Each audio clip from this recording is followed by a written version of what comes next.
Hey guys, இன்றைக்கி எங்கடா கிளம்பிட்டீங்கன்னு எல்லோரும் பார்க்குறீங்க. வேறு ஒரு பக்கமும் இல்லை, குற்றாலத்தில் சீசன் ஸ்டார்ட் ஆகி 2 வாரம் பக்கமாக ஆயிடுச்சு. நம்மளும் குற்றாலத்தில் குளிச்சு ரொம்ப நாள் ஆச்சுன்னு சொல்லிட்டு பசங்களை கூட்டிகிட்டு கிளம்பிட்டோம். இங்கேருந்து பார்த்தாலே குற்றாலத்தில் தண்ணி விழுவுறது ரொம்ப அழகாக தெரியுது காய்ஸ். 2 வாரமாகவே நம்ம ஊரில் சரியான மழை. அதனால் தண்ணியுமே குற்றாலத்தில் நிறையா விழுற காரணத்தினால நம்மளை குளிக்க விடுறாங்களா இல்லையா என்ன ஏதுன்னு சொல்லிட்டு ஒன்றுமே தெரியலேன்னு சொல்லிட்டு ஒரே பயத்தோடு தான் நாங்கள் போய்கிட்டு இருந்தோம். போகிற வழியில் குதிரையெல்லாம் வேறு கூட்டிகிட்டு போய்கிட்டு இருந்தாங்க. சரி ஓகே, இவ்வளோ தூரம் கிளம்பி வந்துட்டோம், நம்ம குளிக்க விடலைன்னா கூட பிரச்சனை இல்லை, நம்ம குற்றாலத்தை எட்டி பார்த்துட்டாச்சும் வந்துடணும்னு சொல்லிட்டு நம்ம பசங்க சொல்லிட்டானுங்க. என்ன ஆனாலும் பார்த்துக்கலாம் அப்படின்னு சொல்லிட்டு நம்ம ஒரு வழியாக குற்றாலம் வந்து ரீச் ஆயாச்சு கைஸ்.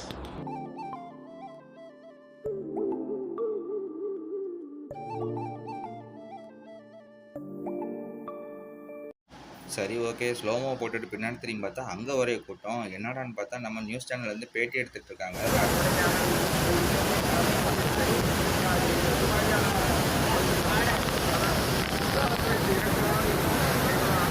சரி ஓகே, நம்ம வந்த வேலை முடிஞ்சுன்னு சொல்லி அங்கேருந்து அட்டியை கழிச்சிட்டு வீட்டுக்கு சதட்டோம் கைஸ். நாளைக்கு பார்ப்போம். Bye guys.